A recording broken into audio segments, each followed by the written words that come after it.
এই যে বহুল প্রত্যাশা যে নির্বাচন ছিল, এখানে বলা হচ্ছিল যে গণতান্ত্রিক চর্চা নতুন করে শুরু করা হবে, একটা নির্বাচিত সরকার আসবে এবং সাধারণ জনগণও একটা পরিবর্তনের প্রত্যাশা করে আসছিল, সেই পরিবর্তনের কতটুকু ছাপ রাখতে পেরেছে এই নতুন সরকার বা বিএনপি সরকার? 180 দিনকে আপনি কিভাবে মূল্যায়ন করবেন?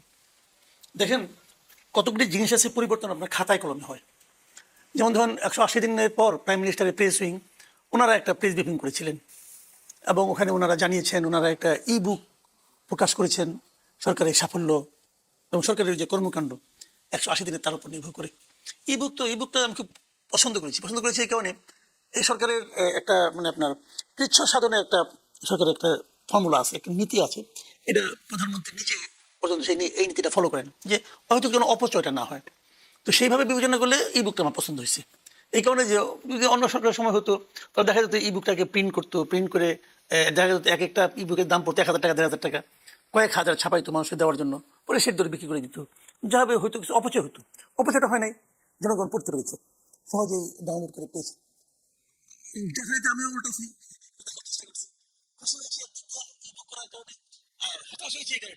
ওখানে খালি গতানোর আগে সরকারগুলি যেমন তারা সব ভালো করেছে, আরো ভালো করবে, তাদের কোনো ব্যর্থতা নাই, এই সময় তাদের কোনো সমস্যা, তারা যা ধরছে যেটা টাচ করছে ওটাই শোনা হয়ে গেছে, এরকম একটা ভাব এই ই বুকের মধ্যে আছে। আমি এটা 49 পৃষ্ঠা একটা ই বুক, আমি ওটা মানে উল্টে পাল্টে আমি মোটামুটি চরম হতাশ। মানে এত আনারের মতো একটা বই পাই। কোন বিষয়গুলো আপনাকে আলাদা? আমি একটা এক্সাম্পল দিই, সবগুলো দেওয়া দরকার, একটা এক্সাম্পল দিতে হবে। যেমন স্বাস্থ্য বিভাগ নিয়ে তারা অনেক কিছু বলছে। জি, স্বাস্থ্য বিভাগের কি হয়েছে না হয়েছে, কি করবে না করবে বলছে না। এই সময় স্বাস্থ্য বিভাগের সবচেয়ে আলোচিত বিষয় করতে পারেন যে কয়েকশো শিশু হামে মারা গেছে, একটা শব্দ নাই এটা নিয়ে, একটা শব্দ নাই। এটা কি এই সরকারের আমলে হয় নাই? সেটা হয়েছে, কিন্তু তারা যেভাবে ঘটনা নিয়ে শুরু করেছে যাত্রাটা, এখন পর্যন্ত তাদের নেওয়া পদক্ষেপ বা যে তদারকি দেখেছেন সেটা নিয়ে কি মানে কি বুঝি দিয়ে আপনি মানে আপনি বলছেন যে হামের পরিস্থিতি এবং সেটা বিগত সরকার থেকেই হয়ে আসছে বলে বলা হচ্ছে, টিকা ব্যবস্থাপনা থেকে শুরু করে সবকিছু। হামটা শুরু হয়েছে এই সরকারের আমলে। হ্যাঁ, হ্যাঁ। আগের সরকারের জন্য টিকার সমস্যা ছিল, তো ওইটা উল্লেখ করেন। না, সেটা তো বিভিন্ন বক্তব্যে তো এসছে। ভাই তাহলে ই বুক করলেন কেন? আচ্ছা, ই বুকের কামটা কি? সবই যদি বিভিন্ন বক্তব্য আসে তাহলে ঘটা করে একটা বই ছাপলেন কেন বলেন? সবই তো বিভিন্ন বক্তব্য আছে, প্রতিদিনই তো আপনার টক শো করেন, আজকে আবার ডাকছেন কেন? না নিশ্চয়ই। আজকে আরো কিছু বলবেন আপনি, আজকে আপনি বলবেন যে ধরেন আমরা 6 মাসের ব্যাপারে আলোচনা করতেছি, দর্শকরা কিন্তু একটু বলা বলে আরম্ভ করবে, এরা কি করতেছে, এত পরস্পর গাছ চুলকাচ্ছে। না নিশ্চয়ই, মূল্যায়নের জন্য তাহলে মূল্যায়ন তো করতে হবে আপনাকে, তাহলে নিজের মূল্যায়ন যে লোক নিজে করতে না পারে তখন অন্যরা মূল্যায়ন করতে বলতে বেশি জোরে হয়ে যাচ্ছে, বলতে হবে না নিজে আমি পারি নাই রে ভাই, আপনি পারি নাই বলে বলেন এই কারণে পারি নাই, আপত্তি তো নাই। আপনি তো উচ্চারণই করেন না, আপনি সাফল্যের কথা কন, সারাদিন ভালো কাজ করছেন, তাহলে দুযোগে যাচ্ছেন কেন? আপনি সারাদিন খুব ভালো করতেছেন, তাহলে আমি এই দেশের নাগরিক হিসেবে দোজকের অনুভূতি পাচ্ছি কেন? অর্থাৎ ইবুকে আপনি আত্মসমালোচনামূলক কিছু, আমি একটা এক্সাম্পল দিলাম, আর ওখানে সামনে যারা বসে ছিল অনির্বাচিত লোকগুলি, জি জি, 90% লোক ছিল অনির্বাচিত, এরা যে জ্ঞান দেওয়া শুরু করলো জাতিকে, যারা কি করে ফেলাইছে। তো আপনি শোন, আপনি যখন আমাকে বলেন, ধরুন উদাহরণ দিয়ে বলি, আপনি অনুষ্ঠানে আপনার অনুষ্ঠানে আসছি না, আপনি বলেন মাসুদ ভাই আপনার আজকে কেমন খাওয়াইলাম টাওয়াইলাম, বলেন অনেক কথা, জনগণকে শোয়াইলেন যে অনেক খাওয়াইছি, আমি তো জানি আপনি আমরা কি খাওয়াইছেন, আমি জানি না, আমি জানি। তো জনগণ তো জানে আপনি তার জন্য কি করছেন। জনগণ ই বুক নিয়ে কিন্তু বাজারে যাবে না, ই বুকটাকে প্রিন্ট করে বাজারে যাবে না। ই বুকটা আমি আমার মোবাইলে ডাউনলোড করে আমি বাজারে যাবো না, তো ই বুকে লেখা আছে দ্রব্যমূল্য নিয়ন্ত্রণে, আপনি দাম বেশি চান কেন? প্রমাণ দেয়।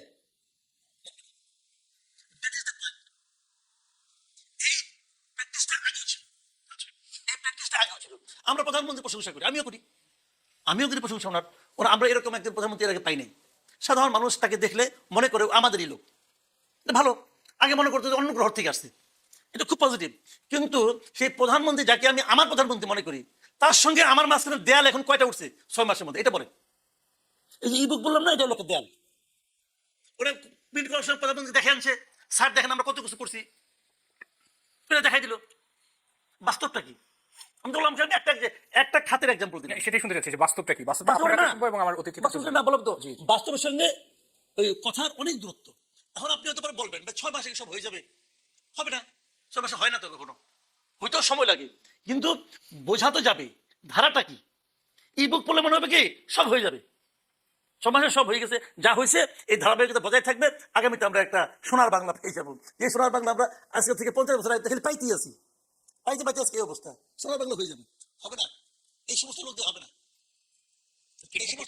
কিরকম পরিবর্তন দরকার সেক্ষেত্রে, আপনি কি পরিবর্তন আশা করছেন? আপনি কি আশা করেন ভাইয়া? না, আমি তো সঞ্চালক হিসেবে আমি মতামত দিতে পারি না। মতামত দেখেন, আপনি আশা করেন, আমিও আশা করি। শুনেন, আমরা একটা জিনিস চাই, সেই জিনিস হলো মানুষের জীবনে যেন স্বস্তিটা থাকে।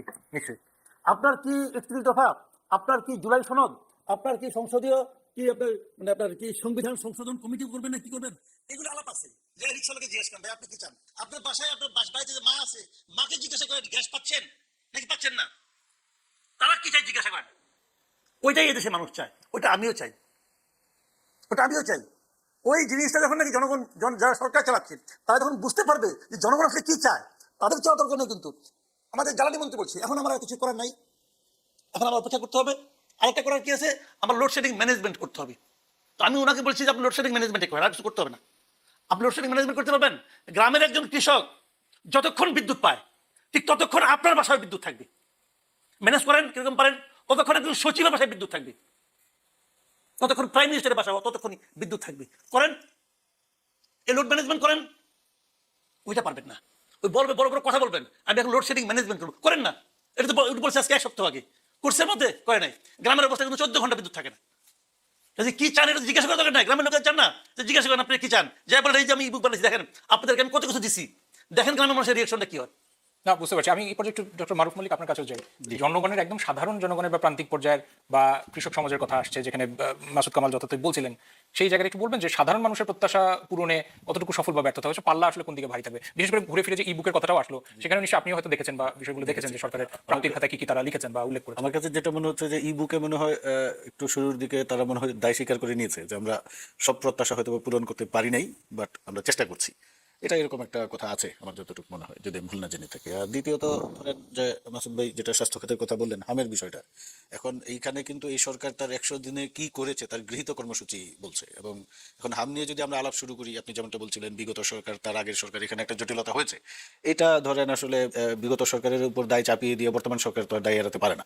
বরং আমার কাছে যেটা মনে হয়েছে যে দোষারোপের রাজনীতি করে যে বিগত সরকারে কি হয়েছে বা কেন আমাদের হাম নিয়ে শিশুরা মারা যাচ্ছে, কারণ এটা নিয়ে হয়তো বা আপনি অন্তর্বর্তীকালীন সরকারকে দায়ী দিতে পারেন। আমরা যেটা যেমনটা শুনেছি তাদের যে স্বাস্থ্য উপদেষ্টা ছিল ওনারা ঠিকমতো যথাযথ দায়িত্ব পালন করে নাই। বিকজ এই হাম এবং রুবেলার টিকা যে লাস্ট নভেম্বর ডিসেম্বরে যেটা মিস হয়েছে তার ইফেক্ট কিন্তু এখন এসে পড়ছে শিশুদের উপর। তো আমার কাছে মনে হয়েছে যে এই ই বুকে আসলে সেই দোষারোপের রাজনীতি থেকে বেরিয়ে এসে বিএনপি বা এই সরকার কি করছে বা কি করতে চাইছে এটা নিয়ে আসলে একটু মানুষজনকে অবহিত করার চেষ্টা করেছে, যে তাদের নির্বাচনী ইশতেহার কতটুকু তারা বাস্তবায়ন করবে বা করতে পারলো, বা তাদের 31 দফা নিয়ে কিভাবে সামনে আগাবে একটা রূপকল্প তৈরি করার চেষ্টা করেছে।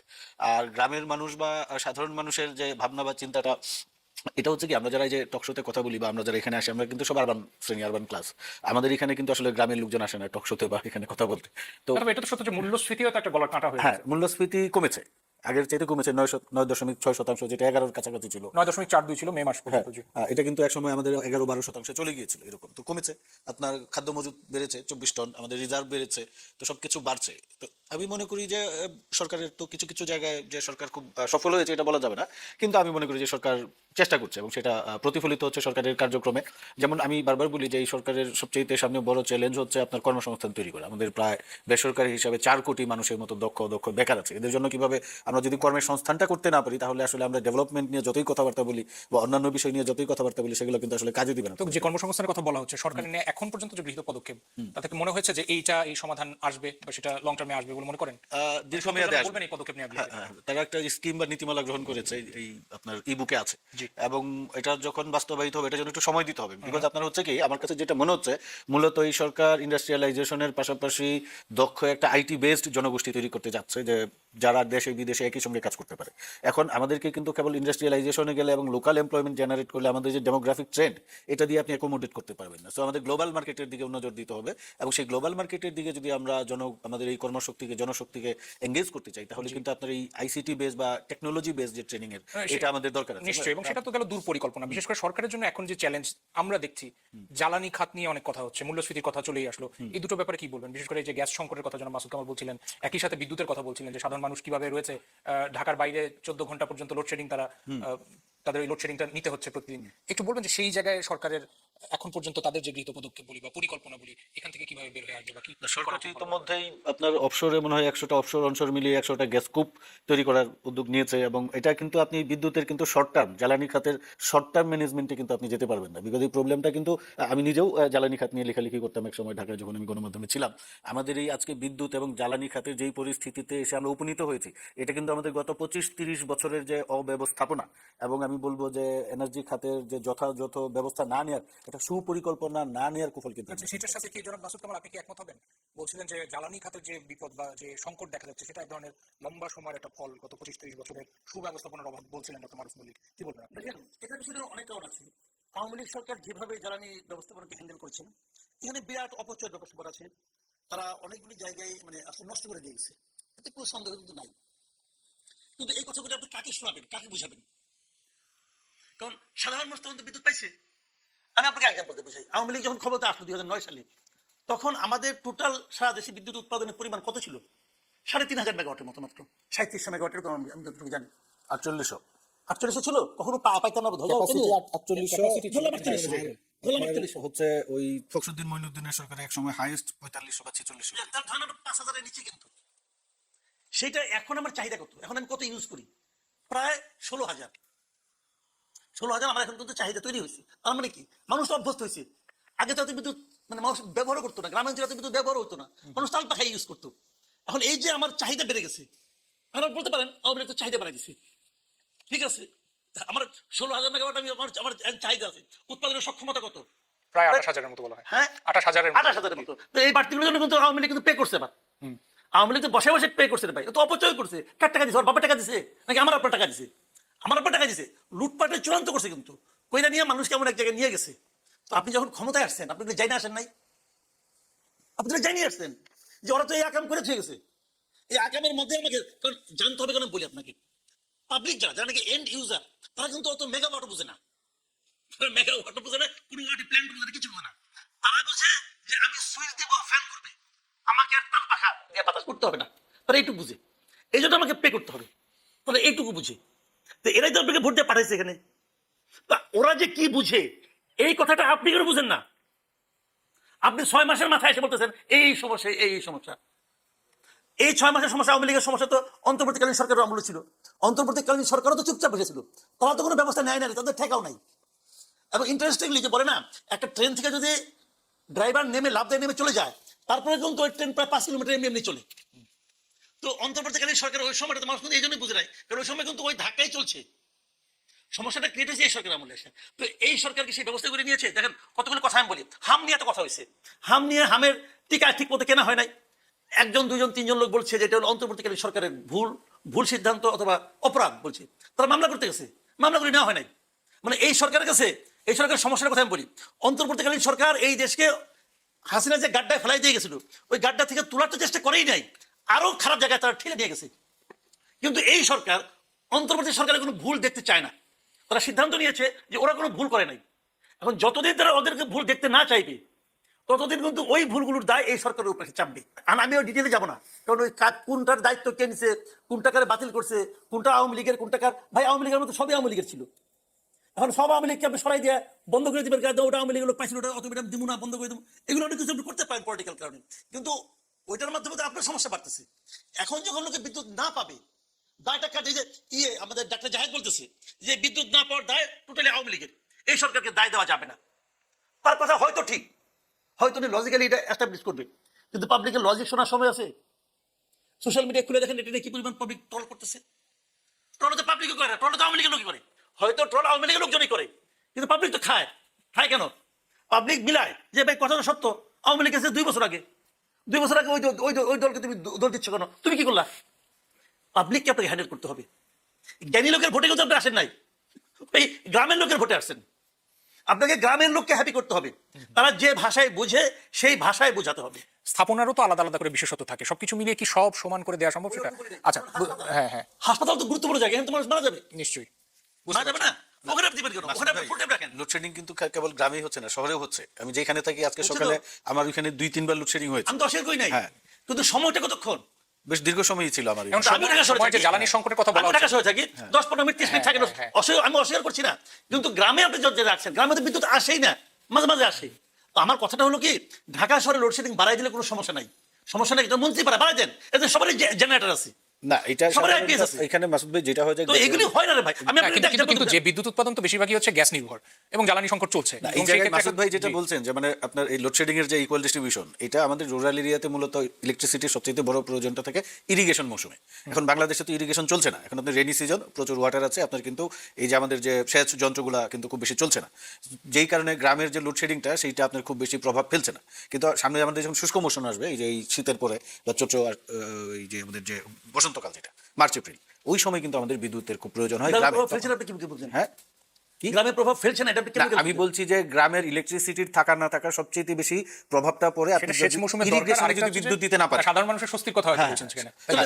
ইরিগেশন ছাড়া আর কোনো কাজ নাই। না, আছে অবশ্যই, যেহেতু কিন্তু পরিস্থিতি- ধরেন না। ইরিগেশনের সময় আপনার বিদ্যুৎ, এখন সারের মৌসুম, আপনি যদি এই সময় সারটা যথাসময়ে কৃষককে না দিতে পারেন, এটা কিন্তু ভয়াবহ প্রভাব পড়বে সারা ঠিক আছে, বছর আমি তো আপনি আপত্তি যতই করছি না। আপনি সার দেন। আমার কথাটা হলো শুনেন ভাই, শহরে আমি কি ইরিগেশন করি? আমার দরকার কেন? আমার দরকার হলো এসি চালানোর জন্য। আর ওনার দরকার কেন? ওনার দরকার ফ্যান চালানোর জন্য। ব্যবসা প্রতিষ্ঠানও চালাতে হয় ওখানে ব্যবসা প্রতিষ্ঠান আছে গ্রামে। এখন গ্রামে যা দেখেন ভাই, গ্রামে প্রত্যেকটা বাড়িতে ফ্রিজ আছে। 14 ঘন্টা 12 ঘন্টা 8 ঘন্টা বিদ্যুৎ না থাকলে ফ্রিজগুলি কি অবস্থা জানেন আপনি? বুঝতে পারছি যে পরিস্থিতি খুব একটা স্বস্তিদায়ক নয়, কিন্তু এটাও আপনারা তাহলে আপনি গ্রামের সাথে আপনি শহরে, আমি এখন বলি যে শহরে আপনি বাড়াই দেন, গ্রামে দেন, গ্রামে তো ইনকাম, গ্রামে তো অল্প দিলেই চলে, শহরে তো বেশি দিতে হয়। তো আপনি শহরে কমালে শহরের লোকের সমস্যা হবে না, তারা বিকল্প ব্যবস্থা করতে পারবে। গ্রামের লোকের বিকল্প ব্যবস্থা তো নাই রে ভাই। এই কথা তো আমার কোনো অন্যায় আপনার না। আপনার মন্ত্রী বিদ্যুৎ পাবে না, সচিব বিদ্যুৎ পাবে না, দুঃখে আপনি মরে যাচ্ছেন। মরেন না, মরেন না, দুঃখটা গ্রামের জন্য করেন, দেখবেন আপনার জন্য সুবিধা হবে। বুঝতে পারছি। আমাদের অন্যান্য বিষয়গুলো যেমন আছে, সরকার জনাব রুহুল কবির রিজভী তিনি যেমন বলেছেন যে সরকার নির্বাচনের আগে যে প্রতিশ্রুতিগুলো দিয়েছিল, বিশেষ করে ইশতেহারে, সেগুলো প্রায় মোটামুটি তারা চেষ্টা করেছেন ওই প্রতিশ্রুতি রক্ষা করতে। সেটা নানাভাবে আলোচনায় উঠে আসছে, যেমন বৈদেশিক মুদ্রার রিজার্ভ যেমন শক্তিশালী হয়েছে, সামাজিক সুরক্ষা কর্মসূচি নিয়ে প্রথমে অনেক কথা হয়েছিল যে এই সরকার শুধুমাত্র কার্ড ইস্যু করছে কিনা, সেখানেও একটা তো অগ্রগতি দেখা গেছে। সবকিছু মিলে একটু সব বিষয়গুলো নিয়ে একটু শুনতে চাই আপনাদের কাছ থেকে এই আয়োজনে, কি বলবেন? না, সামাজিক সুরক্ষা যে সমস্ত উদ্যোগগুলি নিয়েছে, এই উদ্যোগগুলি ভালো, এটা আমি এতে আমার কোনো রিজার্ভ নিয়ে এক সময় সংশয় ছিল, হ্যাঁ? রিজার্ভ নিয়ে, বৈদেশিক মুদ্রার রিজার্ভ নিয়ে একটা সময় রিজার্ভের সংশয় সঙ্গে ছিল। এই সরকারের খুব একটা মানে এই নাই, ক্রেডিট নাই, এটা তো বিদেশ থেকে, আমাদের রিজার্ভ ম্যাক্সিমাম বিদেশ থেকে আসে। পোশাক শিল্পের সামনে কিন্তু আজকে আপনি দেখেন, আজকে বিজনেস স্ট্যান্ডার্ড একটা নিউজ আছে, 900 টেক্সটাইল মিল বন্ধ হয়ে গেছে, 900 টেক্সটাইল মিল বন্ধ হয়ে গেছে। তো এই টেক্সটাইল মিল তো আমি এক্সপোর্ট করতাম, রিজার্ভের অবস্থা দেখতে খারাপ হবে সামনের দিকে। আমাদের গার্মেন্ট সেক্টর সারা দুনিয়ার সঙ্গে যে কম্পিটিশন ছিল, সেই কম্পিটিশনে আমরা পিছিয়ে যাচ্ছি, এটা রিয়েলিটি। এর সঙ্গে বৈশ্বিক অনেক কারণ জড়িত আছে, অস্বীকার করি না। তো বৈশ্বিক কারণ তো তখন হবে, কিন্তু সব দেশের জন্য হবে, যারা আমাদের প্রতিদ্বন্দ্বী ছিল তাদের জন্য হবে। তো আমাদের অর্থনৈতিক অবস্থা তো খুব ভালোর দিকে যাচ্ছে, তা না আইএমএফ সঙ্গে আমাদের ওইটা তো আইএমএফ আমাদের টাকা পয়সা দিচ্ছে না, শেষ কিস্তিগুলো আর দিচ্ছে না, বন্ধ হয়ে গেছে। কাজেই রিজার্ভ এখন যেটা আছে ঠিক আছে, আমি বলছি রেমিটেন্স বেড়েছে, রেমিটেন্স বাড়ছে, এটা তো সরকারের জন্য না, এটা হলো মানুষের। হ্যাঁ, সরকারের এখানে ভূমিকা আছে, সরকার দেশে এমন একটা সিচুয়েশন ক্রিয়েট করতে পারছে যে মানুষের আস্থা ফিরে আসছে, এটা পজিটিভ। আমি এগুলি খারাপ বলছি, শুনেন, ভালো তো কিছু হয়েছে রে ভাই। আগে তো ছিল জঙ্গল রাজ, জঙ্গল রাজ বুঝেন তো, জঙ্গল রাজের জায়গায় তো একটা গভর্নমেন্ট আসছে রে ভাই, এটা তো একটা ডেমোক্রেটিক গভর্নমেন্ট আসছে, কিছু ভালো তো হবেই। কিন্তু আমাদের প্রত্যাশা তো থাকে অনেক, আমরা তো অনেক কিছু চাই, চাই না? সেই জায়গাগুলোতে আমি আরো যে চাই, এটা কি সরকারকে বুঝাতে হবে না? কে বুঝাবে? ওনার চামচারা বুঝাবে না, ওই যেগুলি বলে প্রেস কনফারেন্স বুঝবে ওরা বুঝাবে না, যারা ইবুক বের করবে তারা সরকারকে বুঝাবে না, তারা বরং সরকারকে বলবে অনেক বেশি ভালো কাজ করে ফেলেছেন আর একটু কমাই করেন, ওরা ওইটা বলবে। তো ওইটা বোঝানোর জন্যই আমাদের গলার রক্ত ফুলাইয়া আমরা কথা বলি। আপনি দুঃখিত হবেন না। ডক্টর মারুফুল, আপনার কাছে যাবো, কি যোগ করবেন? না, একটু স্বাভাবিকভাবে বিশ্লেষণ যখন আসবে তখন ইতিবাচক সাথে নেতিবাচক থাকবে। মাসুদ ভাই হয়তো একটু কোনো কারণে উত্তেজিত আছেন, বা ওনার প্রত্যাশার সঙ্গে প্রাপ্তির উচ্চতাটা কি আছে রে ভাই? পার্থক্য বিস্তর, উনি যেই রকম চেয়েছিলেন সেই রকম মেলাতে পারছেন না, কিন্তু আমি ওনার মতো উত্তেজিত বা হতাশ না। আমার কাছে মনে হচ্ছে যে আপনি রিজার্ভে যে কথাটা বললেন, উনি মাসুদ ভাই যেটা বললেন সরকারের কৃতিত্ব নাই, বাইরের লোকজন পাঠাচ্ছে, আমি নিজেও বাইরে ছিলাম বা বাইরে থাকি। এখন এটা হচ্ছে কি যে আমাদের অর্থ যে পাচারটা হয়েছে আওয়ামী লীগের আমলে, ফেসিবাদের আমলে, এখন কিন্তু সেটা বন্ধ হয়ে গেছে বা কমেছে। যে এটার কিন্তু ইমিডিয়েট ইফেক্ট আমরা দেখতে পাচ্ছি, আমাদের রিজার্ভটা বেড়েছে বা আমাদের এই যে মূল্যস্ফীতি কমছে, আমাদের মানে একটু স্বস্তিদায়ক পরিস্থিতিতে আমরা আছি। সেই জায়গা থেকে আমি মনে করবো যে আপনি যে প্রসঙ্গগুলি বলছিলেন যে সোশ্যাল সেফটি নেটের যে প্রোগ্রামগুলো বিএনপি নিয়েছে, দেখেন যখন বিএনপির পক্ষ থেকে এই জিনিসগুলো তুলে ধরা হলো যে বিএনপি ফ্যামিলি কার্ড দিবে, ফার্মার্স কার্ড দিবে, বা ইভেন যে আপনার এনার্জি কার্ডও দেওয়ার কথা চিন্তা ভাবনা করছে বিএনপি, তখন কিন্তু সবাই বলেছে যে বিএনপি এই কাজগুলো করবে না, এগুলো জাস্ট কথার কথা। এখন বিএনপি যেটা করছে, আমার বিএনপির কার্যকলাপ দেখে মনে হচ্ছে যে তারা ফেজ আউট করেছে, যে শর্ট টার্মে কি কাজ করবে, লং টার্মে কি কাজ করবে। আমি যদি একটু করে আবার বলি, আমাদের যে এনার্জি যে ক্রাইসিসটা, হ্যাঁ আমি দীর্ঘদিন এনার্জি নিয়ে ফলো করেছি, লেখালেখি করেছি, এনার্জির সাংবাদিকতাও করেছি, আমার ধারণা মাসুদ ভাই ছিলেন। আমার কাছে যেটা মনে হচ্ছে যে আমি যেটা বলছিলাম যে আমাদের গত 25-30 বছরের যে এনার্জি খাতে বা পাওয়ার সেক্টরে আমাদের যে একটা অরাজক পরিস্থিতি তৈরি হয়েছে, এটা থেকে কিন্তু আমাদের আসলে স্বল্প মেয়াদে মুক্তির আমি কোনো পথ দেখছি না। এবং আরো একটা কথা, আমাদের হচ্ছে যখন গ্যাসের ক্রাইসিসের কারণে বা কোল আমদানি এগুলোর কারণে তো আমাদের বিদ্যুৎ উৎপাদনটা কমে গিয়েছে। আমরা যদি এই ফসিল ফুয়েল নির্ভর এই ইসে থাকি, এনার্জি পলিসিতে থাকি, তাহলে কিন্তু এই সংকট থেকে আমাদের মুক্তি নেই। তাহলে আমাদের কি করতে হবে? আমাদের এনার্জি ট্রানজিশন করতে হবে, মানে আমাদেরকে রিনিউয়েবল এনার্জিতে যেতে হবে। কিন্তু এটা কি একেবারে খুব স্বল্পকালীন সময়ে সমাধান বের করা যেত কিনা? বিশেষ করে যখন দেখা গেছে যে এখন গ্যাস সংকট দেখা যাচ্ছে, কিছুদিন আগেও যুদ্ধ পরিস্থিতি হোক, যে কারণেই হোক, এবং বৈশ্বিক পরিস্থিতির কারণে তেলের সংকটে ভুগেছে। এটা মাসুদ কামাল এটাও বলেছেন যে সাধারণ মানুষ তো এত কিছু বুঝতে চাইবে না, তারা খুঁজবে স্বস্তি, এবং বাজারে গেলে তারা স্বস্তিটা কেন হচ্ছে, সেই জায়গায় সরকারের করণীয় দেখেন কি? না না, কেন হচ্ছে সংকটটা, কি কারণ হচ্ছে, এটা সরকারকে ভালোভাবে বুঝাই বলতে হবে। এবং এটা কিন্তু প্রধানমন্ত্রী নিজেই বলেছেন যে বিদ্যুতের সংকটের কারণটা কি এবং উনি কি উদ্যোগ নিতে যাচ্ছেন সমাধান করার জন্য। একটা জিনিস কি দেখেন, এই যুদ্ধের কারণে যে আমাদের যে ফুয়েল ক্রাইসিস হয়েছে বা এখন গ্যাসের কারণে যে আমাদের সংকটটা হচ্ছে, আপনি যদি খেয়াল করেন ওই সময় কিন্তু পাকিস্তান এই পরিমাণ সংকটে পড়ে নাই। কারণ পাকিস্তানের টোটাল যে ইলেকট্রিসিটি জেনারেশন, পাওয়ার জেনারেশন, তার 64 বা 65% আসে রিনিউয়েবল এনার্জি থেকে। এখন 35% ফসিল ফুয়েল নির্ভর ডিপেন্ডেন্ট। আমরা যদি এই পলিসি থেকে বের হয়ে আসতে পারি, এখন আপনি সমালোচনা করলে বিস্তর সমালোচনা করা যাবে, যেহেতু সংকটটা এই মুহূর্তে চলছে। এখন সরকারকে বেকায়দায় ফেলার জন্য আপনি অনেক কথাবার্তাই বলতে পারবেন, কিন্তু আমরা যদি এরকম বক্তব্য এসেছে যে পুরোপুরি স্বাভাবিক হতে 2 বছরের মতো লাগবে, মানে জনগণ কি ধৈর্য ধরবে? আমার মনে হয় 2 বছরের মতো লাগবে। এটা 2 বছর দায়িত্বের জায়গা থেকে যখন এরকম বক্তব্য আসে, সেটা আসলে কতটুকু আমার কাছে মনে হচ্ছে যে 6 মাসের মধ্যেই সমস্যার সমাধান করা সম্ভব এবং সরকার সেটা করবে। আমরা 27 তারিখ পর্যন্ত অপেক্ষা করি, যে পার্লামেন্টের অধিবেশনটা শুরু হচ্ছে, সেখানে প্রধানমন্ত্রী নিজেই এই বিষয়ে কথা বলবেন বলে আমি যতটুকু জানি। এখন এর পাশাপাশি আমি যেটা বললাম যে আমাদেরকে সরকারকে পরামর্শ দিতে হবে। ধরেন আমাদের গ্যাসের যে সংকটটা হচ্ছে, আমাদের 2টা টার্মিনাল, একটা হচ্ছে অ্যাক্সিডেন্টের কারণে বন্ধ হয়ে গিয়েছে। এখন এই গত সরকারের আমলে কিন্তু এই আওয়ামী লীগ কিন্তু আরো 2টা টার্মিনালের কাজ শুরু করার উদ্যোগ গ্রহণ করেছিল। অন্তর্বর্তীকালীন সরকার কিন্তু সেই 2টা টার্মিনাল আপনার কাজ বন্ধ করে দিয়েছিল। এবং আপনার হচ্ছে যে বন্ধ করে দেওয়াতে যেটা হয়েছে, আরেকটা নষ্ট হয়ে গেল অ্যাক্সিডেন্ট, আমাদের একটা টার্মিনাল। এর মধ্যে আবার আপনার হরমুজ দিয়ে গ্যাস আনা নিয়েও সংকট, সবকিছু মিলিয়ে কিন্তু পরিস্থিতি অনেক জটিল। আরেকটা কথা, যে আপনার এই অন্তর্বর্তীকালীন সরকারের সময় 31টা রিনিউয়েবল এনার্জির যে প্রজেক্ট ছিল, সেটা সরকার বাতিল করে দিয়েছে। তো সবকিছু কিন্তু এই সরকারের ঘাড়ে এসে পড়েছে।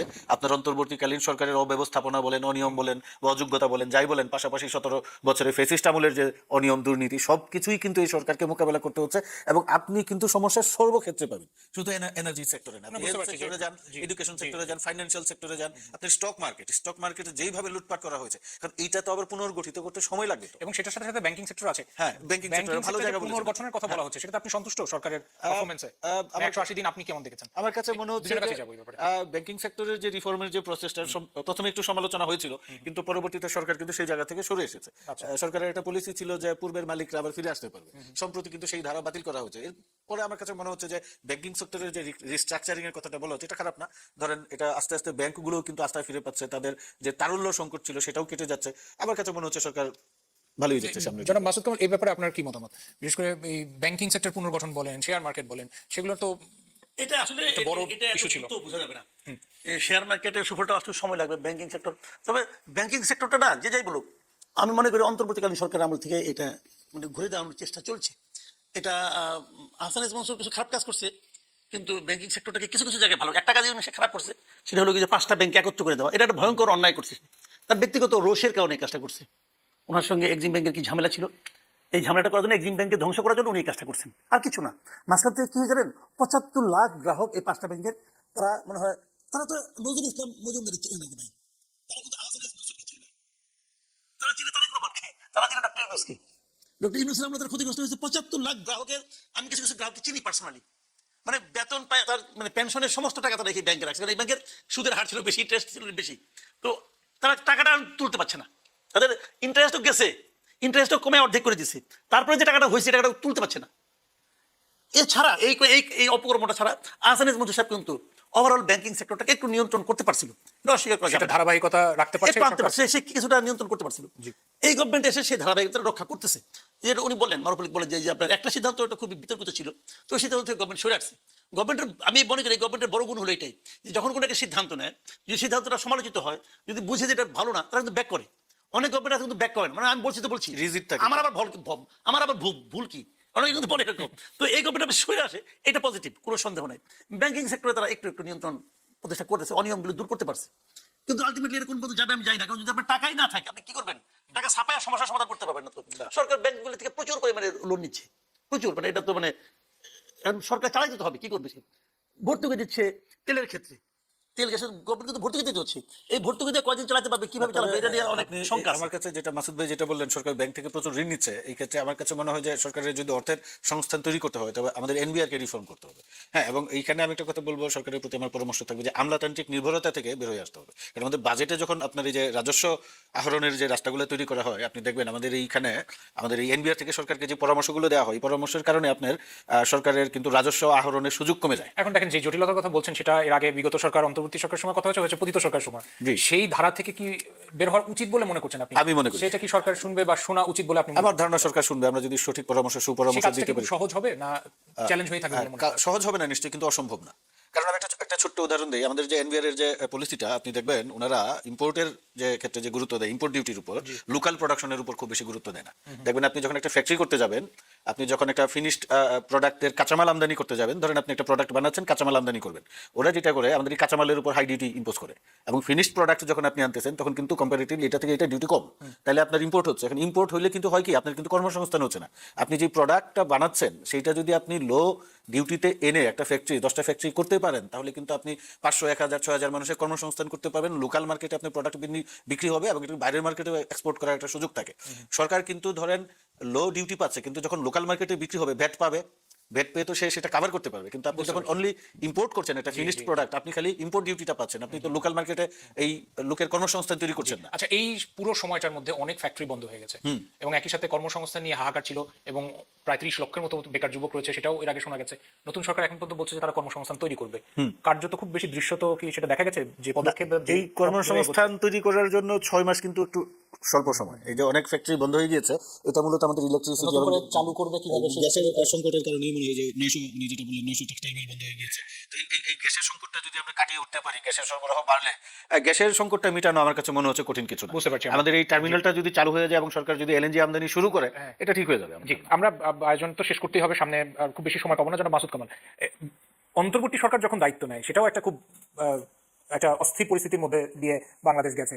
সেখানে একটা বড় প্রশ্ন ছিল যে ভারতের সাথে আমাদের সম্পর্কটা কিভাবে যায়। নতুন করে সরকার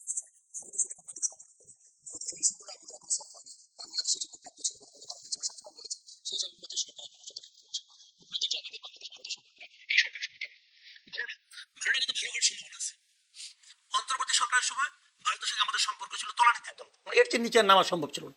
এটা ওই সরকারের পলিসি তাই ছিল। ডক্টর ইউনূস ক্ষমতা নেওয়ার আগে এসে বলা বলি শুরু করছিল 7 সিস্টার আমরা আওলা বাজাই দেবো, হ্যান করবো ত্যান করবো। মানে উনি সিদ্ধান্ত নিয়েই বলছে যে আমি ভারতের সঙ্গে একটা চূড়ান্ত খারাপ সম্পর্ক তৈরি করবো। এটা ওনার পলিসি হলো এই কারণে উনি চেয়েছেন এর মাধ্যমে উনি এখানকার কিছু লোকের মধ্যে একটা সুশুরি জাগাবেন এবং এই সুশুরের মানে এই মানে কাতুকুতু থাকতে থাকতে ওনার মেয়াদকাল শেষ হয়ে যাবে। এই পলিসি উনি অগ্রসর ছিলেন এই সরকারের সঙ্গে। এবং ভারতও সেটাকে, আমি উল্টা দিক থেকে বলবো যে ভারতও সেটাকে আসলে জিয়ে রাখছে। ওদের কি চিন্তা আমি জানি না, কিন্তু ওদের চিন্তাটা, ওদের এই অ্যাটিটিউডগুলো আমার পছন্দ হয় না। যাই হোক, এটা ওদের ব্যাপার। এই সরকার আসার আগের থেকেই আমি ভারত সরকারের মধ্যে এক ধরনের ইতিবাচক মানে আচরণ দেখেছি। খালেদা জিয়া যখন মারা গেলেন, জয়শঙ্কর চলে আসছেন। ভাই জয়শঙ্কর কিন্তু এলেবেলে লোক না, ইচ্ছে হলে চলে আসতাম। উনি চলে আসছেন খালেদা, মানে এই সরকার দায়িত্ব নেওয়ার আগে, ইলেকশনে জেতার আগেই ওনারা বুঝতে পেরেছেন, ওনারা চলে আসছেন দেখেন দেখেন। এরপরে ওনার ইয়ের সময় শপথ গ্রহণের সময় ওম বিড়লা চলে আসছে, স্পিকার চলে আসছে। তো এগুলো তো ওদের দিক থেকে আপনি ভাবেন যে ওরা তো আমাদের দিয়ে হাত বাড়িয়েছে, হাত বাড়ায় এটা বলতে পারবেন না। কিন্তু এখন আমাদের সঙ্গে আগে কি কি করেছে, যদিও আবার মাঝে পুশিনের ঘটনাও ঘটেছে, এগুলো সবই ঘটছে আমি বলি, কিন্তু আগে কি করছে সেগুলোর বাইরে কথা হলো আমাদের সঙ্গে ভারতের অনেকগুলো সমস্যা আছে, অনেকগুলো বিষয় আছে যেটা নাকি অমীমাংসিত। আপনাকে সমাধান করতে হবে না, সমাধানকে আপনি ধমক দিয়ে করে দিতে পারবেন, পারবেন? আপনাকে আলোচনা করতে হবে। এখন আপনি বলেন আমি আলোচনাই করবো না, তাহলে তো হবে না, তাহলে আপনি ঠকবেন। সরকার তো আলোচনা করছে, আলোচনা করবে না আপনি সরকারের মুখপাত্র আসছেন, খুব ভালো কথা, কোনো সমস্যা নাই। মুখপাত্র আমি বলি তো আপনি আলোচনা তো করতে হবে আপনাকে। আলোচনার জন্য আপনি কি করবেন? আমাদের পররাষ্ট্র মন্ত্রণালয় যে ভাষায় বিবৃতিগুলো দিয়েছে, আমার কাছে এই বিবৃতিগুলো খুবই ছেলে মানুষের বিবৃতি মনে হয়েছে। তারপর তারা দিচ্ছে ভালো কথা, প্রত্যেকটা লোক বলতেছে যে শর্তগুলি দিয়েছে এই শর্তগুলি আমি মনে করি এর সঙ্গে রিলেটেড না। শেখ হাসিনাকে ফেরত দিতে হবে, হাদির সম্ভাব্য খুনি অথবা সন্দেহভাজন খুনি তাকে ফেরত দিতে হবে। আচ্ছা, শেখ হাসিনার আপনি ফেরত আনেন, আমি খুব মানে করে বলি, এক নম্বর হলো শেখ হাসিনা কি বন্দী, যদি বন্দী না হয় তাকে আমি ফেরত আনবেন কোন সিস্টেমে? আপনার সঙ্গে বন্দী বিনিময় চুক্তি আছে, সে কি বন্দী? তো এখন তাও তো আপনার কাছে আনলেন, আপনি আনার পরে হাইপোথেটিক্যাল ধরলাম, তাকে নিয়ে আসলেন, আনার পরে দেশের যে অবস্থাটা তৈরি হবে সে অবস্থায় লাভবান কি হবে জানেন? জামাত এনসিপি। দেশে একটা অস্থিতিশীল পরিস্থিতি তৈরি হতে পারে, হবেই হবে। সেটা করতে থামাতে গিয়ে গণধর্ম কি হবে? সরকার। আর লাভবান কি হবে? জামাত শিবির। তারা বলবে এই সরকার পারতেছে না। ভাই উনি ওখানে গেছে, থাক না, বয়স হয়ে গেছে, আসুন, থাক না ওখানে, ওনাকে আমার লাভ কি? তো এইগুলি ভাই যদি ঠান্ডা মাথায় আপনি বুঝতে না পারেন তাহলে ভালো জন্য বুঝতে পারবেন না। আচ্ছা, এই জায়গায় একটু একটু সময় চাই, ডক্টর মারুফ মল্লিক কিছু যোগ করবেন? না। আমরা সময় শেষ দিকে তো একটু সংক্ষেপে নিতে জি, চেষ্টা জি, করব। না, এখন উনি মাসুদ ভাইকে তাহলে চান না যে শেখ হাসিনাকে নিয়ে বিচার করা হোক?